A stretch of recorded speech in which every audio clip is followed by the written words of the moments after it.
Hey, welcome to the Diabetes Remission Roadmap podcast with the two renegade pharmacists, Brian Bisher and Corey Jenks.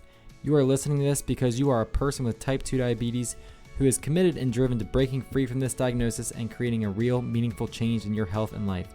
In these episodes, we're here to help you ditch the scripts with doses of unconventional wisdom on topics such as fitness, nutrition, medication, mindset, and more. So without any further delay, let's dive right in.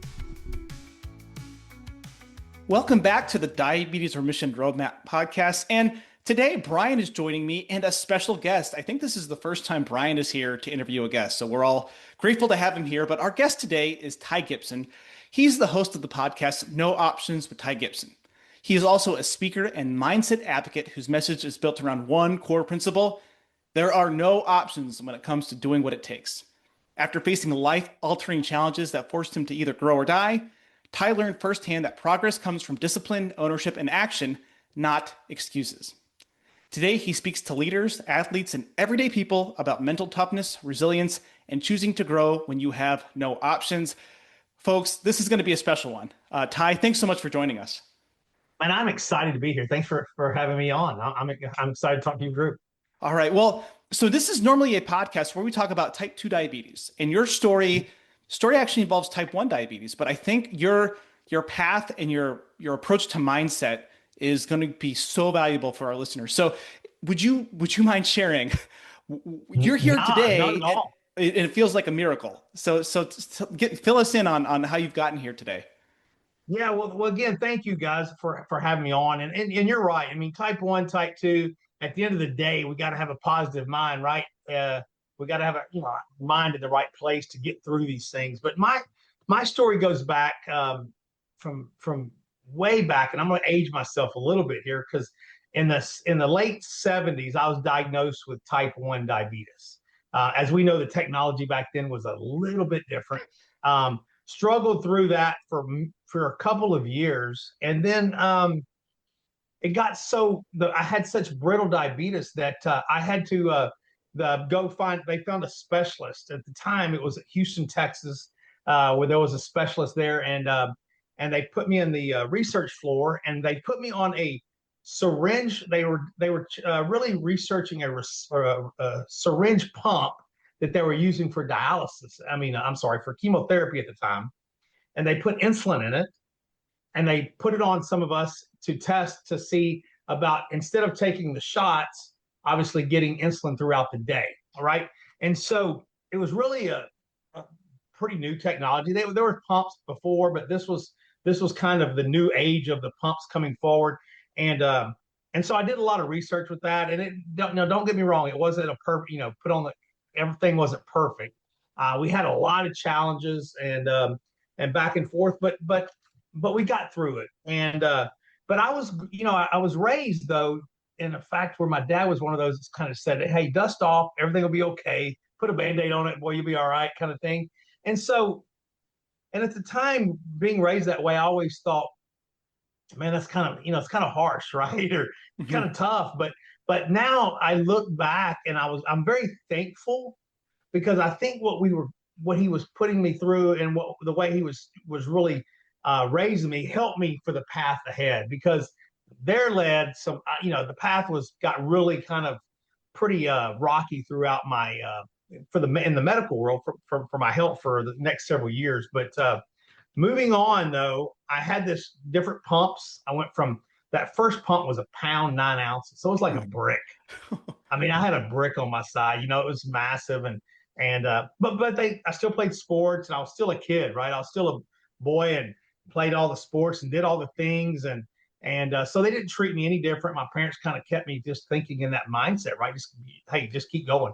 And so over the years, different pumps, different challenges, but I mean, I had a lot of close calls where, having to go to the emergency room in the middle of the night because my blood sugars were off, through the roof, or passing out, So it was just really, really challenging times. But and then let's fast forward. I was 30 years old. I was just feeling really hard. This was after college.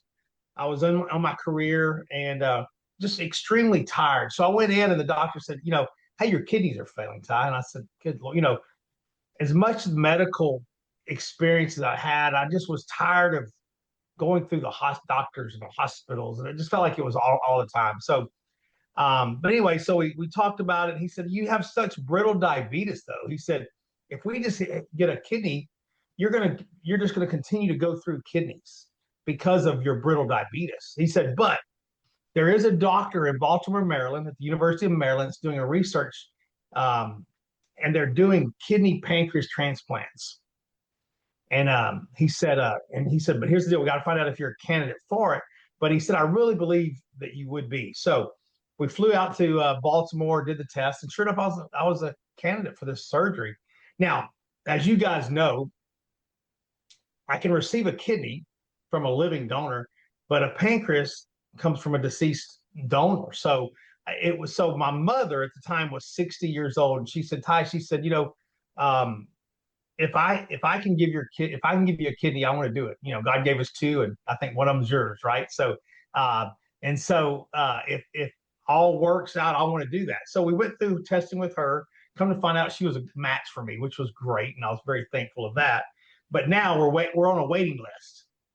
So I go back. I'm working. I continue working because I did not want to go on dialysis, because we heard that if you go on dialysis, it takes a little bit more time for the organs to react so less chance of rejection. So all that, I was really just trying not to go on dialysis. Well, about 8 months into it, I finally hit a wall. I mean, I was going through the day where it was hard. I would, come home at probably, 5:30, try to eat a small dinner, and then go to bed at 6:30 just to try to get through the day. It was really hard. So not a very quality lifestyle for sure.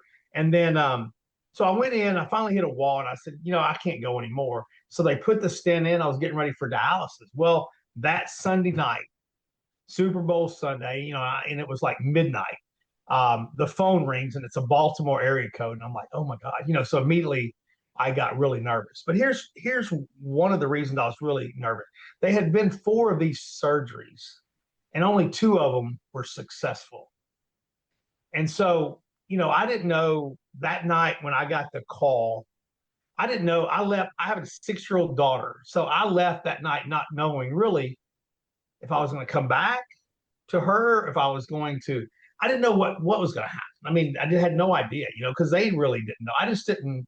I didn't know, but I know I had to make a choice that the quality of life on dialysis and kidney failure was not the lifestyle that I wanted to live. Right? I mean, I didn't feel like I could take care of her. I didn't feel like there would just be any quality of life. So I chose to take the surgery, and let's see what we could do. Right? And so, sure enough, we get the call. I call my mother. We all take off to Baltimore, mobilize.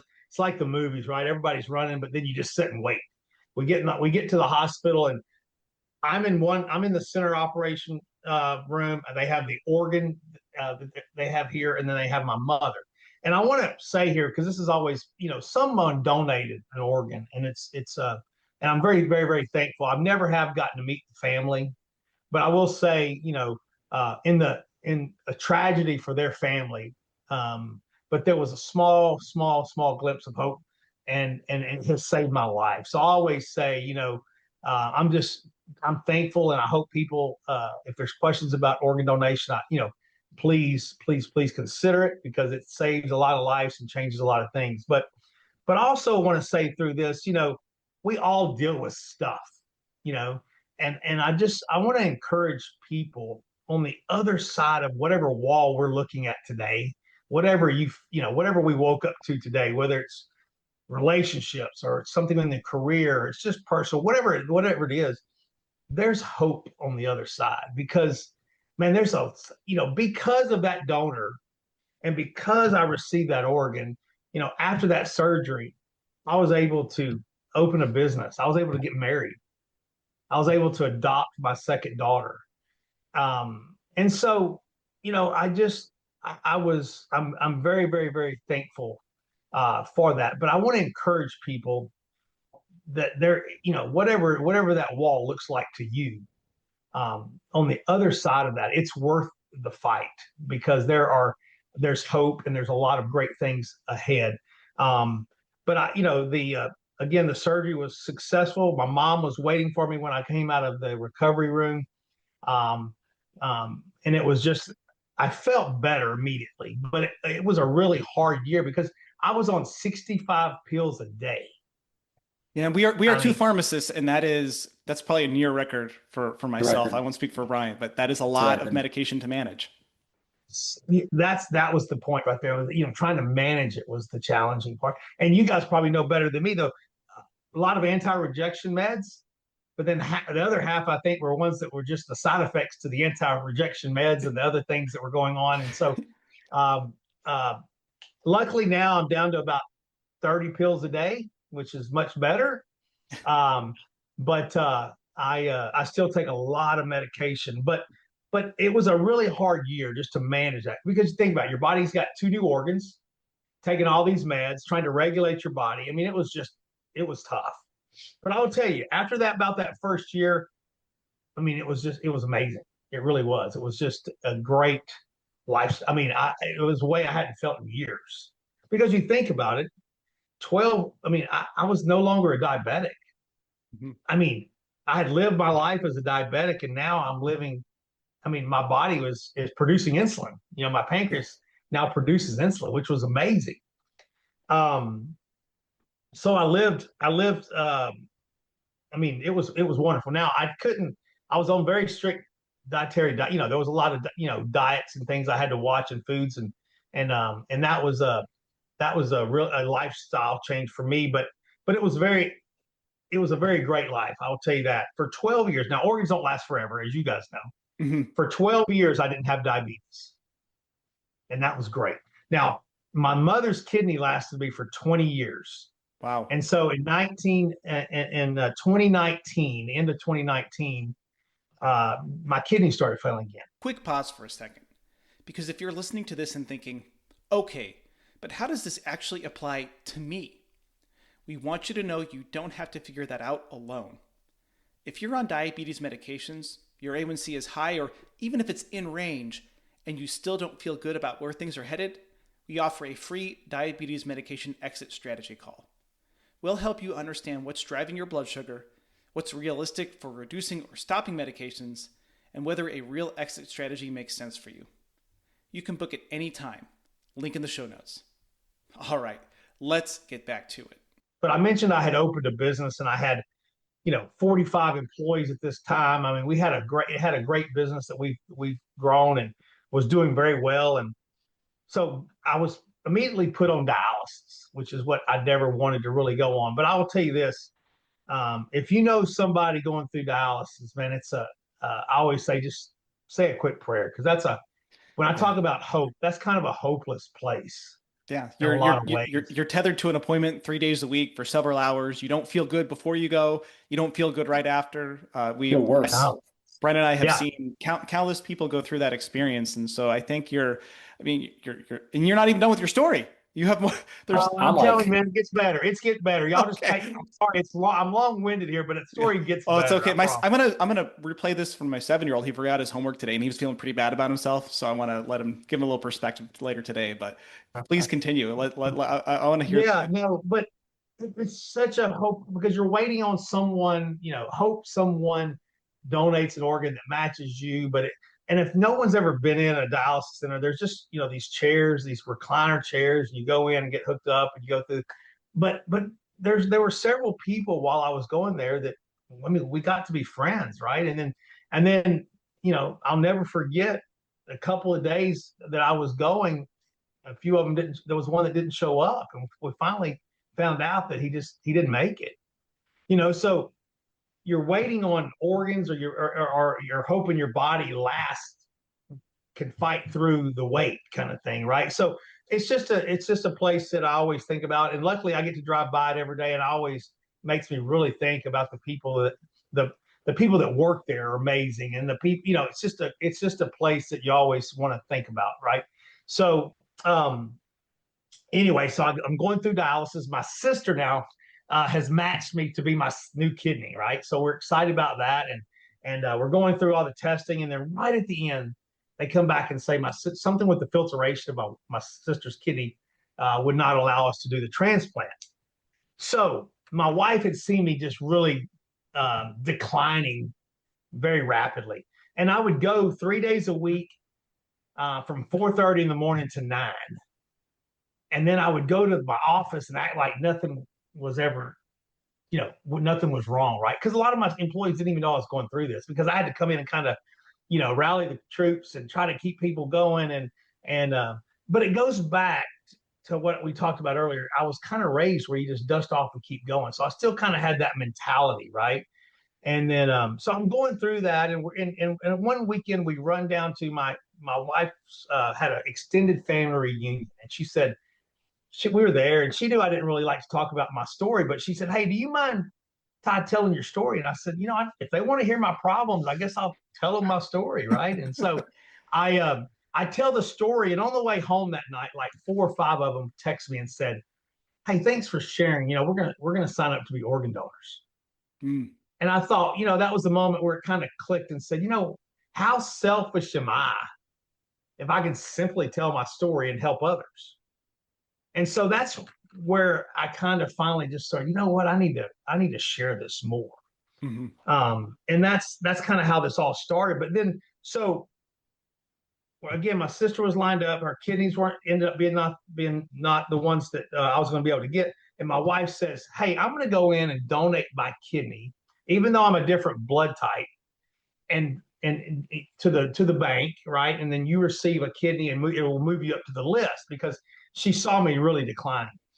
And so she goes in, and she calls me, and she's absolutely just crying. And I'm like, "What is wrong?" And she says, "Ty," she says, "I match you perfectly." And I'm like, "What?" I mean, I had no idea. Well, come to find out, I think she just forgot her blood type this whole time, and sounds like my wife, something she would do. Whatever it was, whatever that was, she was a perfect match. So 6 weeks later, I received my wife's kidney. Man, I'm telling you, life has been absolutely amazing. I feel better today than I ever have. I mean, it's just been an amazing, amazing story. So I say all that because of me being able to tell my story. And then we were able just to sell our business about a year ago. And I was telling my wife when all this came up, I said, "What am I going to do with this extra time?" And she says, "I know exactly what you're going to do with your extra time."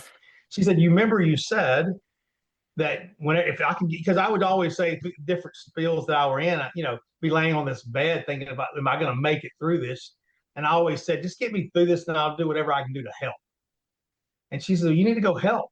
And so that's why I'm here today. That's, so I go around and speak about encouraging people. And if it relates to one person, it's worth every bit of my time, right? I mean, I'm not going to relate to everybody, but what I'm hoping is that I can just push people through whatever it is they're going through.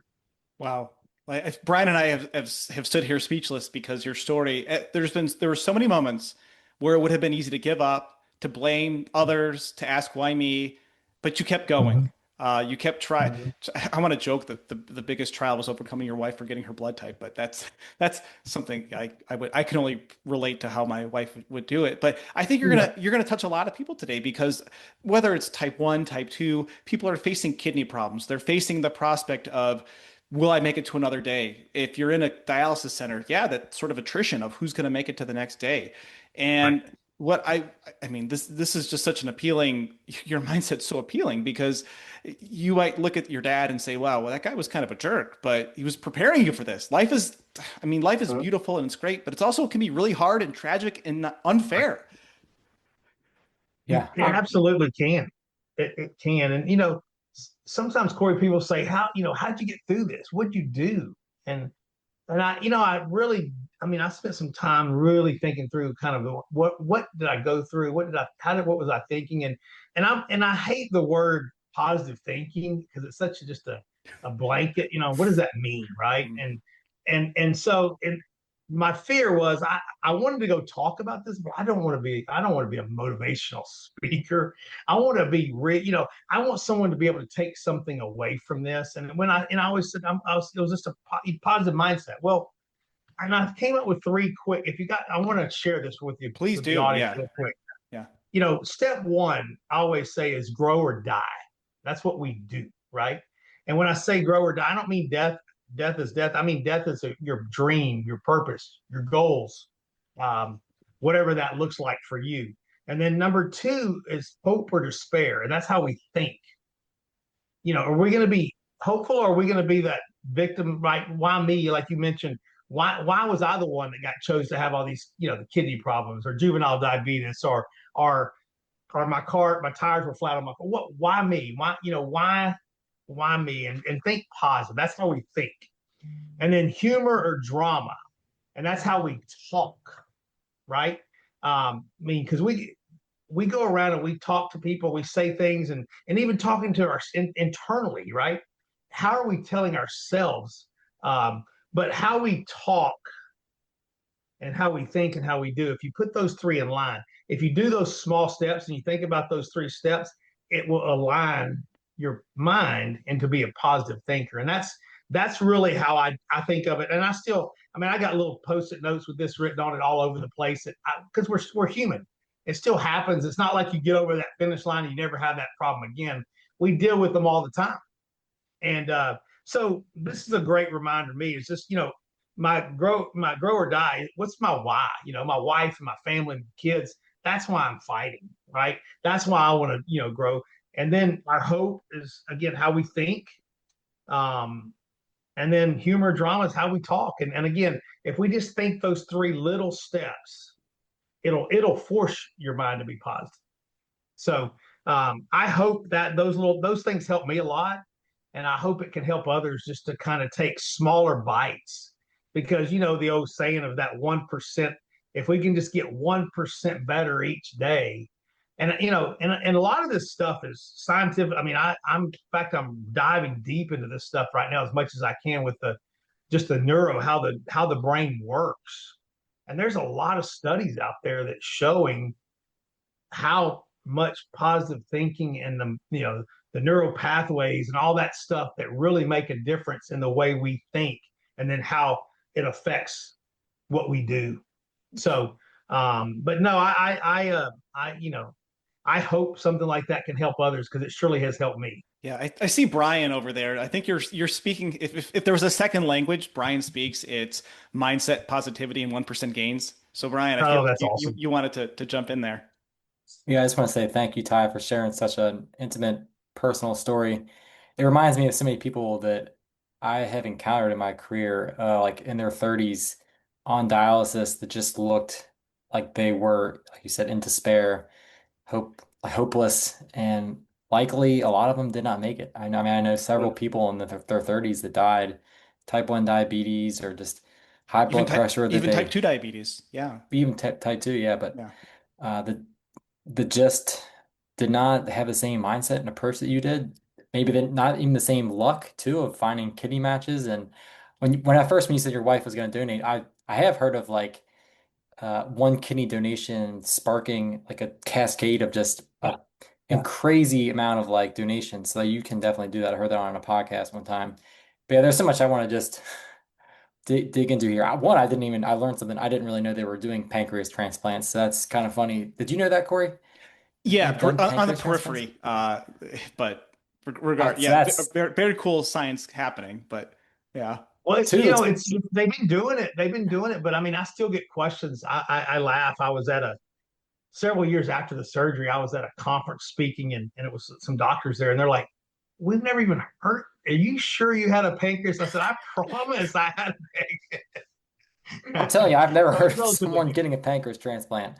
I mean, that just makes me wonder why like more people with type 1 don't get them. I guess they're like hard to match, and obviously, like you said, they require organ donation from a Yeah, deceased donor. So yeah, that was was really eye-opening to me that that's even a possibility, and I think that's cool. Definitely, I think you getting through type 1 diabetes back in the 70s before, sounds like you were one of the first person to even have like an insulin type pump, which is pretty cool. yeah, That is no, technology now that is transformed incredibly to linking up with people's phones, and they basically have pancreases that are external synced with their.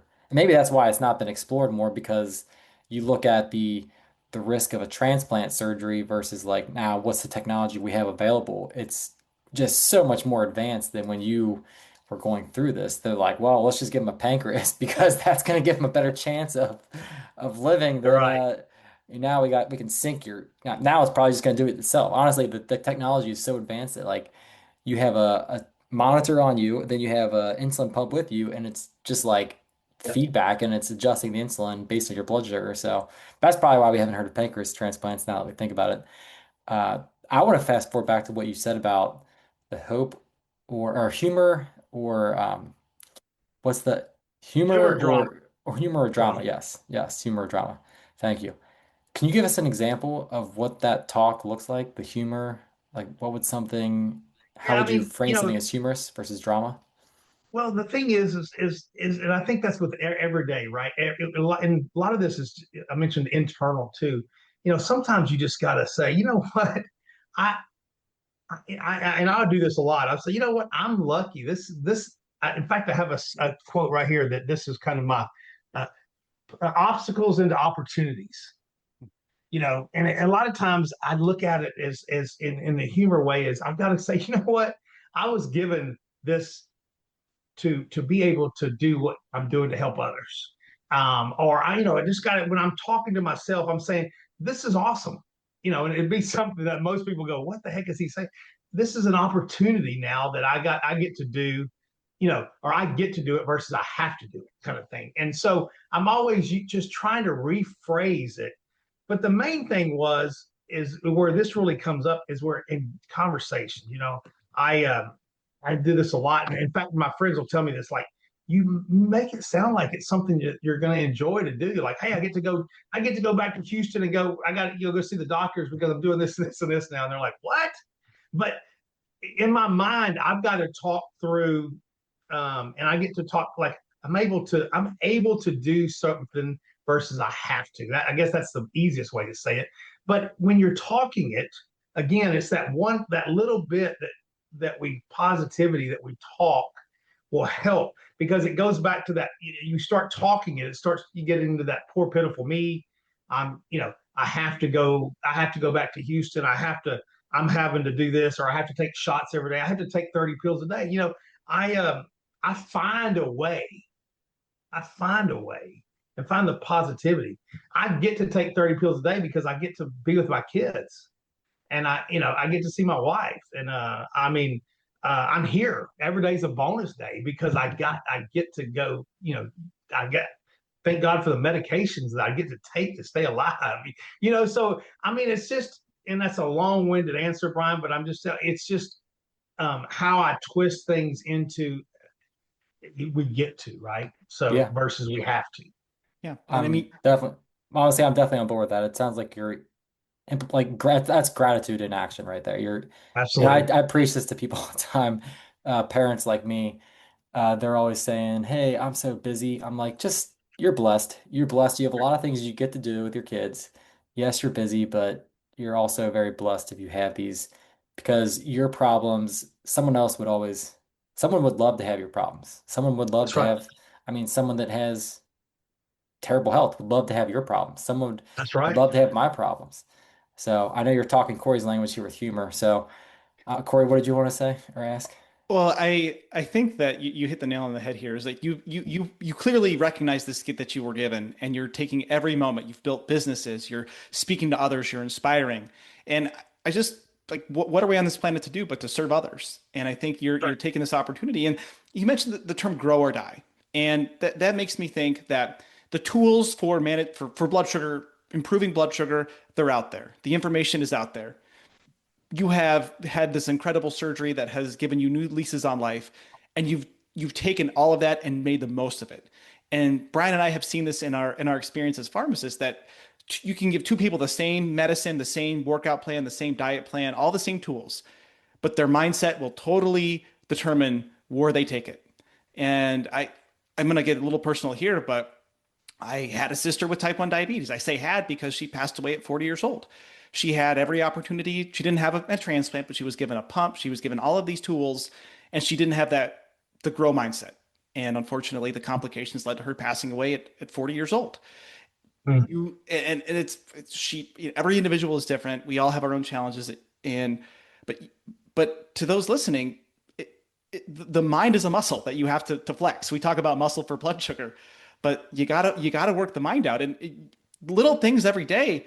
That's all we get sometimes. Brian and I have three little kids. We don't have time for long-winded, hour-long meditation retreats to find our purpose. Little note cards, like you're saying, little tips to keep us going. And that I think why it speaks so much to me and hopefully our listeners. Yeah, no, you're right. It's and I'm sorry to hear about your sister, but there's a lot of that out there that it really just, and I tell you, you mentioned it, we live in a tough world. I mean, and sometimes it's our mind, you think about it, we have the tools that we need right now. It don't cost a dime. I always tell people, all you need is a mirror. You got to go look in that mirror and make the choice that you're going to be the one, right? Because we're the ones that have to make that decision, whether we're going to be positive about it, or are we going to take this thing and let it pull us down. And so I really believe it's just, um, you know, and you mentioned it, it's a muscle that we've got to continue. And I think it gets overlooked so much because we talk about, you talk about going to the gym, and you you don't go to the gym one time and come back and you feel like, oh my gosh, look, look what I did. You do it over time and you see results. And the brain is the same thing. We got to continue to have small wins in the positive thinking, and that you're building that muscle in your mind, so that now when you do, and one of you guys brought it up, when you do run into this adversity, you're equipped to handle it with a positive mindset that you've developed. So yes, I mean, I just would encourage people to continue to push through. And I'll tell you guys another really cool thing about my story was that 6-year-old daughter that I left that morning not knowing. I was able to walk down the aisle last month, so My it's gosh, pretty cool. incredible. That's incredible. Congrats. Yeah. So I'm every day's a bonus day to me, man. I'm just glad to be here, and I do try to just encourage people, but more importantly, let them know they have everything they need to get through whatever they're facing. I'm not here to. I'm not showing you anything new. I'm just encouraging people what we already have, and then if I can do it, anybody can do it. So, Yeah. and that's what I just try to keep encouraging people, and put your arms around them, because you never know what everybody's going through. That's why I tell people all the time. You don't know what the person in the cube next to you or the lady in the line in front of you. If you can share, or if you can help, reach out and help people. Everybody has a story, and I hope everybody can share their story, because you never know how much your story is going to help others. Well, Yeah. I think your story, I don't know about you, I'm Brian, but I'm going to be sending Ty, I apologize. I'm going to be sending you a bill for a new wall that I'm going to be running through as soon as we get off this call. I feel like I'm ready to run through a brick Well, wall. So, that's good. That's great. I'm kidding. I will not send you the bill for that. My kids have already destroyed my house enough. That's on me. So, your story, I know I can see it on Brian's face. I know if you're listening, you've been touched, you've been inspired by Ty's story. Ty, we're going to wrap things up here. And before we go, we're going to share all of your contact information in the show notes. You have a wonderful podcast that we enjoyed. You're all over social media. Those links will be in our show notes. Your website's in our show notes. You do motivational speaking. You just did a motivational speech. I don't know if you realize this. You just did a motivational podcast speech for us. So thank you very much. Any final parting words for our listeners as we part ways today, as we wrap up our show? Yeah, and I'm going to repeat something I just said, though. I think um, everyone is listening has exactly what you need. We've been equipped exactly with what we need. You just got to determine, and you've got to know that you have what it takes. And I would encourage you to not underestimate what you can do. That wall may seem really high, um, but you have everything you need to get over it. So I would encourage people again to put your arms around each other, and let's get through this world together, because it's a tough one out there, but it's also an amazing place. We got some amazing people, but we just need to get out and share each other's stories and help each other out. So thank you guys for listening to me. Quick question, because Yeah. you remind me of something. We all have everything we need in us. Have you ever taken green onions and just put them in water? Like a green onion you've used. Have you ever put the green onion back in water and put it by sunlight, No, it just grows back. Doesn't even need soil. It's already got everything it needs in it to grow again. So I think that's a pretty cool analogy there that, I like that. yeah, the green I like onion that. analogy that we Yeah, all have everything we need. And for me, a big thing is like, you're right, grow or die. Whenever we stop growing, that's when we die. Could that's be right. just internally die, our purpose could die. And so, yeah, you've definitely inspired, I'm sure, a lot of listeners to share and just to keep going on, get through their tough times. So thank you for being with us. You're so welcome. I just put out posted something that was kind of one from my dad, but it was, you know, and it just says simply, quit complaining and let's go. And Mm, sometimes that's just what we need to do, right? yeah. We just need to get up and go. Speaking my language, Ty. Well, thanks so much. As I said, we'll link to everything in the show notes. Ty's story is incredible. If you've been inspired by this, please let us know. We'll connect you. You can find him on the internet. And thank you so much for listening to the Diabetes Remission Roadmap podcast. Brian, any last words? Share a story if you know someone that needs to hear it. Right Share on. the episode with them. All right. Thanks everyone for listening. Thanks again, Ty. If this episode gave you clarity or hope, share it with one friend who's been stuck in the diabetes trap. That's how this mission grows. One person, one family, one story at a time. And if you haven't yet, leaving a quick review helps more people find the show and realize they're not stuck with meds forever. It takes less than a minute and it means the world to us. Thanks for being here, and thanks for being part of this movement toward freedom. Thanks for listening to the Diabetes Remission Roadmap. The ideas discussed here are for general informational purposes only and do not constitute medical or nutritional advice. We are pharmacists, but we're not your personal healthcare providers. Always consult your own physician or qualified clinician before changing medications, exercise routines, or nutrition plans. Results vary, and what works for one person may not work for another.